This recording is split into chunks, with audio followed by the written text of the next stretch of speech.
Santo. Nosotros, dice, ¿acaso ignoráis que sois templo del Espíritu Santo? Cuando tú naces totalmente sin pecado.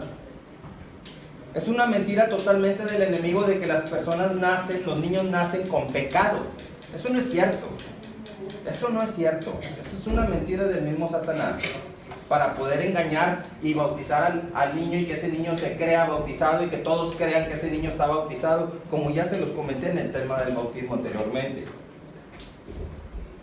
Todos los bebés nacen sin pecado. Aunque Satanás se enoje y me diga que no es cierto, todos los bebés nacen sin pecado. Tú naciste sin pecado.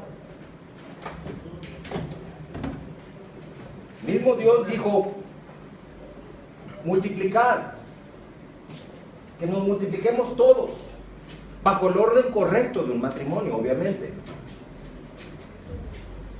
de una unión establecida por Dios mismo, no por uno mismo. Una unión donde hay compatibilidad ambos con el Espíritu Santo de Dios, pero de que es cierto de que todos los bebés, todos nacemos sin pecado. La misma palabra de Dios dice, de los tales, de los niños, es el reino de Dios, imagínate. Entonces, ¿qué es lo que pasa posteriormente? Cuando nosotros somos niños, tenemos garantizado el reino de Dios. Dice el mismo Señor Jesucristo, de los tales es el reino de Dios. Dejad que los niños vengan a mí y no se los impidáis, porque de los tales es el reino de Dios. Pero ¿qué es lo que pasa después? Ese niño es bombardeado por palabras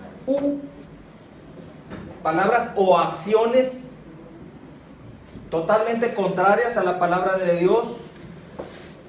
Está expuesto a ser etiquetado por sus propios padres o por alguien de autoridad, con malas palabras, con pésimos ejemplos.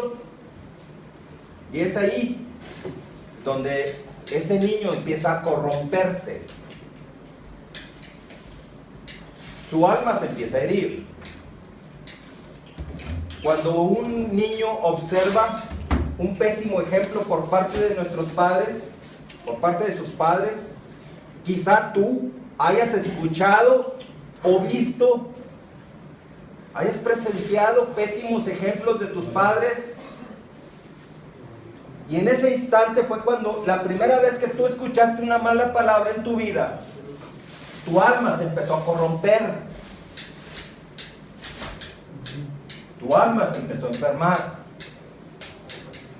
Sobre todo, como lo dije hace un momento, y lo dice la misma palabra de Dios, que no tenemos lucha contra carne y sangre, sino contra potestades, contra principados, contra gobernadores de las tinieblas, contra huestes espirituales de maldad en las regiones celestes. Así lo dice la palabra de Dios en Efesios 6. No estamos exentos de que nuestros propios padres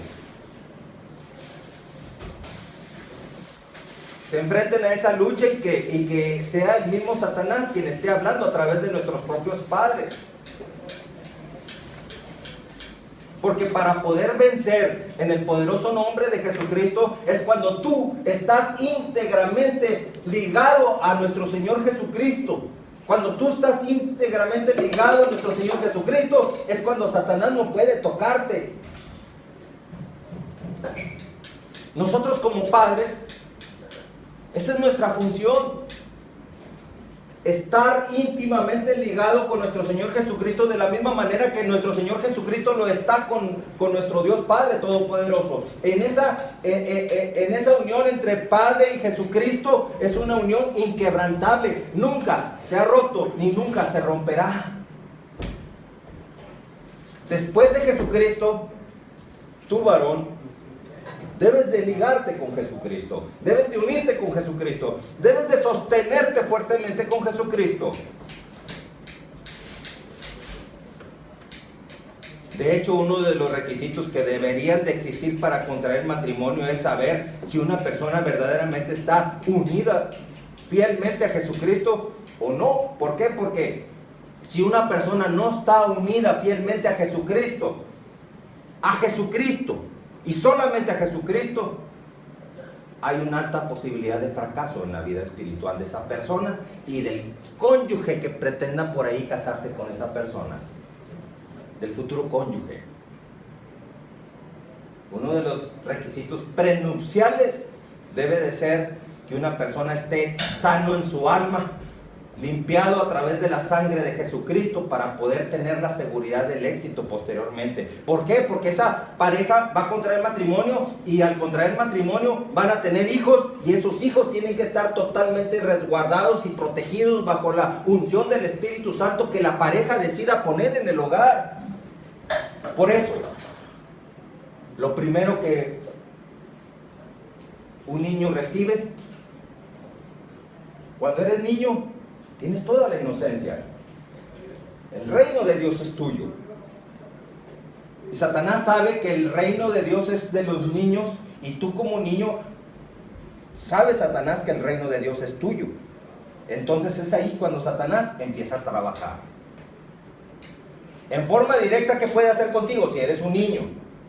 Pero lo que Satanás hace inmediatamente, el primer acto, es que padres, papá y mamá empiezan a pelearse, empiezan a discutir, el papá llega ebrio, la mamá le contesta con maldiciones y haz de cuenta todo un cuadro patético que ese niño está observando.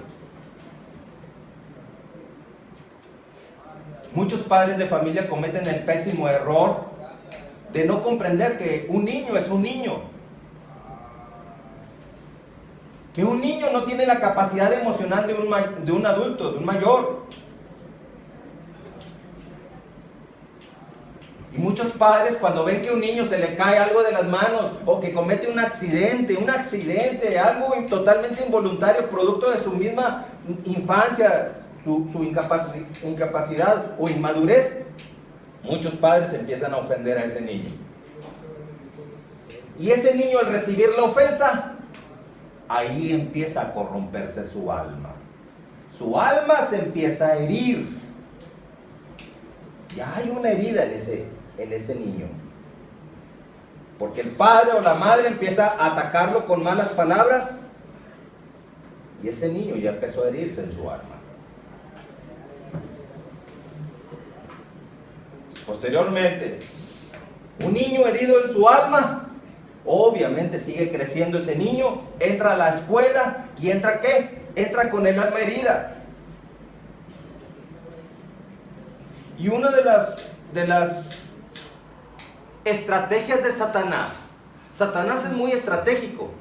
Satanás es estratégico y muy astuto en poner nudos, bloqueos en las escuelas. No, en las escuelas no debe de mencionarse la palabra de Dios.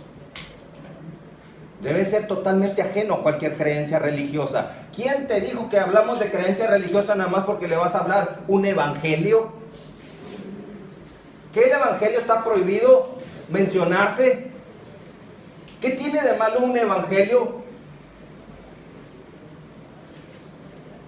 ¿Por qué en vez de hablarle en las escuelas de historia universal, por qué no les hablas del Éxodo o de Génesis o de Levítico o de Jueces o de Samuel o de Primera de Reyes o Segunda de Reyes? O sea, ¿qué tiene que ver la historia de la Biblia con la historia universal que se da hoy en día en las escuelas? Ahí está la prueba de que Satanás pone un bloqueo donde esta palabra de Dios no debe de mencionarse en las escuelas. Satanás ya preparó que en ninguna escuela pública se mencione la palabra de Dios. Podrás mencionar recursos de Satanás como el Día de Muertos, como el Halloween, que lo festejes, Día de Muertos, que festejes Halloween, que festejes todo tipo de situaciones totalmente incompatibles con el Espíritu Santo de Dios en la palabra de Dios. Eso sí, las escuelas sí promueven un Día de Muertos, un día de Halloween y todo ese tipo de barbaridades. ¿Por qué? Porque son recursos de Satanás. Recursos de Dios, el mismo Jesucristo está expulsado de las escuelas públicas. ¿Por qué Satanás tuvo la precaución de que Jesucristo fuera expulsado de las escuelas públicas? Porque ese niño, previamente dañado en su hogar por sus padres con malas palabras o con pésimos ejemplos, va a entrar a esa escuela pública.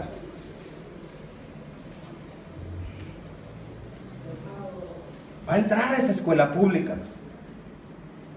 Para que ese niño dañado en su alma empiece a contaminar a cuanto niño se tope en esa misma escuela. En un mismo salón de clases siempre te vas a encontrar con un niño que trae fuertes problemas emocionales. ¿Por qué? Porque trae heridas en su alma. Nadie le puede enseñar de lo que es la palabra de Dios, porque el mismo Dios está expulsado de las escuelas públicas. A nuestro gobierno le hace mucha falta la visión de poder entender cuál es la raíz del problema de nuestra sociedad, la raíz de la delincuencia en nuestra sociedad. Nuestro gobierno está totalmente incapacitado para entender que el problema de la sociedad es que Jesucristo está expulsado de las escuelas públicas. Y no estoy hablando de religiones nada más porque le voy a leer un evangelio al niño. ¿Qué de malo tiene? ¿Qué inconveniente tendría, por ejemplo, el Papa allá en el Vaticano, de que yo le pueda leer en las escuelas públicas un evangelio al niño? Son los primeros que protestarían si se lee el evangelio en las escuelas públicas. La Iglesia Católica son los primeros que protestarían porque se está dando un evangelio. Se está dando un evangelio, no se está inculcando una religión. Se está dando a conocer lo que Jesucristo dice como instructivo para que tú puedas tener éxito en tu vida. La palabra de Dios es el instructivo de tu vida. Entonces, ese niño entra a una escuela donde no se le enseña palabra de Dios, aprende otras cosas académicas, pero ese niño sigue creciendo y sigue creciendo con su herida en su alma. Llega a su casa y en su casa, si sus padres no están ligados con Jesucristo, va a seguir siendo herido en su casa. ¿Se dan cuenta? Y a medida que crece ese niño sigue teniendo heridas profundas en su alma. Crece y a ese niño Satanás dice: ya lo tengo lo suficientemente herido como para darle el siguiente paso, dice Satanás. El siguiente paso es, como ya es un adolescente. ¿Qué significa adolescente? Que ya no es un niño es inocente, pero un adolescente, como su misma palabra lo dice, adolece, o sea, tiene un proceso de cambio, ya no es un niño, está en un proceso de cambio, tiene un dolor, por eso se llama adolescente, adolece. Lo primero que ese niño adolescente va a hacer es tener ese proceso de cambio, y lo primero que va a hacer es tener apatía a sus propios padres. ¿Por qué esa apatía a sus propios padres? Porque sus propios padres no se han salvado de la inquebrantable ley de la siembra y de la cosecha, que dice la misma palabra de Dios, que todo lo que las personas sembraren, eso cosecharán. Si en sus hijos siembran malas palabras, van a cosechar problemas en sus hijos. Si a sus hijos cosechan problemas de cualquier índole que no son compatibles con el Espíritu Santo, ese niño va a ser totalmente rebelde y apático a las cosas de Dios. Yo con este mensaje me voy directamente a la raíz. ¿Se dan cuenta cómo empecé desde la infancia? Es más, me voy más atrás de la infancia, desde que el niño está en el vientre materno. Cuando hay un conflicto entre los padres, oye, ya estoy embarazada, le dice la esposa al esposo. ¿Cómo que ya te embarazaste? Si ves que no completamos con el gasto, ¿cómo se te ocurre embarazarte? Imagínate las palabras que muchas mujeres reciben por parte de su esposo. Eres una tonta, eres una bruta, eres una quién sabe qué. Le empiezan a ofender cuanta cosa a la mujer, nada más porque la mujer tiene algo en su vientre. Ese niño en su vientre empieza a recibir el rechazo. ¿Se dan cuenta? Muchos de nosotros, Yo no estoy exento. Venimos rechazados desde el vientre de nuestra madre.